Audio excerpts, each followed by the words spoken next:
कहानी अपनों का सहारा। अरमान एक खुशहाल परिवार का बेटा था। उसके पिता माधव, माँ शिवानी और दो बहनें कियारा और चारू उसके लिए दुनिया का सबसे बड़ा सहारा थे। जब उसकी शादी अभिरा से हुई तो घर में खुशियां और भी बढ़ गईं। अभिरा के भाई आबिर के साथ अरमान की गहरी दोस्ती थी, जिससे उनका रिश्ता और भी खास हो गया। लेकिन समय ने करवट ली। शिवानी की अचानक मृत्यु के बाद माधव ने विद्या से दूसरी शादी कर ली। विद्या के आते ही घर का माहौल धीरे धीरे बदलने लगा।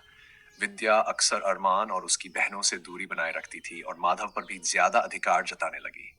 एक दिन माधव को दिल का दौरा पड़ा। डॉक्टर ने बताया कि उन्हें बहुत आराम की जरूरत है। अभिरा ने बिना किसी भेदभाव के उनकी देखभाल शुरू कर दी। वह न सिर्फ माधव की सेवा करती, बल्कि विद्या का भी पूरा ध्यान रखती। विद्या को अभिरा का यह व्यवहार अजीब लगता था। एक दिन उसने अभिरा से पूछा, तुम मुझसे इतनी अच्छी तरह क्यों पेश आती हो जब मैंने तुम्हारे परिवार के साथ कभी अच्छा व्यवहार नहीं किया?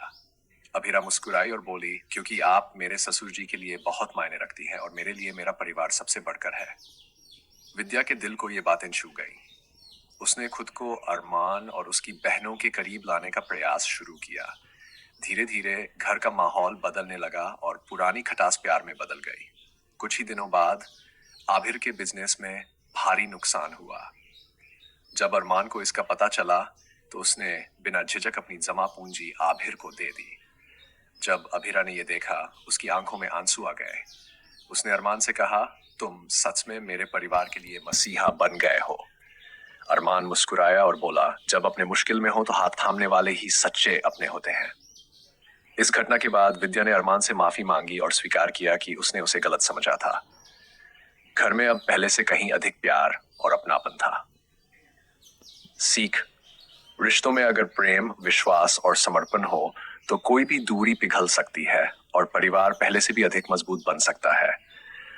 अगर आपको इस कहानी में कुछ बदलाव, साधारण युवक था जिसकी दुनिया उसके परिवार के इर्द गिर्द घूमती थी।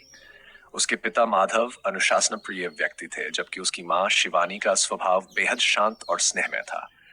अरमान की दो बहनें थीं, कियारा और चारू, जिनसे उसका रिश्ता बेहद खास था। अरमान की शादी अभीरा से हुई थी, जो न सिर्फ एक समझदार पत्नी थी, बल्कि घर के हर सदस्य का ख्याल रखने वाली बहू भी थी। अभीरा का भाई आबिर भी अक्सर उनके घर आता जाता था और परिवार के हर सदस्य उसकी अच्छी बनती थी। सब कुछ ठीक चल रहा था कि अचानक एक दिन शिवानी का देहांत हो गया। शिवानी के जाने के बाद माधव ने विद्या से दूसरी शादी कर ली। विद्या के आते ही घर के रिश्तों में एक अजीब सी ठंडक आने लगी। विद्या अक्सर अरमान, कियारा और चारू को नजरअंदाज करती थी। उसे लगता था कि ये तीनों उससे दूरी बनाए रखते हैं। अरमान ने कई बार माधव से इस बारे में बात करनी चाहिए, लेकिन माधव ने हमेशा ये कहकर बात टाल दी कि सब समय के साथ ठीक हो जाएगा। समय के साथ तनाव बढ़ता गया। एक दिन घर में बड़ा विवाद हो गया। विद्या ने गुस्से में कह दिया, इस घर में मेरा कोई नहीं है, मैं सिर्फ तुम्हारे पिता के लिए यहाँ हूँ। इस बात ने अरमान को अंदर तक तोड़ दिया। उसने खुद को अपने कमरे में बंद कर लिया। जब अभीरा ने उसे समझाया तो उसने कहा, मुझे लगता है कि अब ये घर मेरा नहीं रहा। अभीरा ने अरमान से कहा, रिश्ते बिखरते हैं तो उन्हें जोड़ने की भी जिम्मेदारी हमारी ही होती है। तुम एक कोशिश करो, शायद सब ठीक हो जाए। अगले दिन अरमान ने अपनी बहनों विद्या और माधव को एक साथ बिठाया। उसने कहा, माँ के जाने के बाद हम सब बहुत बदल गए हैं, लेकिन अगर हम अपने रिश्ते बचाना चाहते हैं तो हमें अपने घमंड, अपनी गलतफहमियों को किनारे रखना होगा।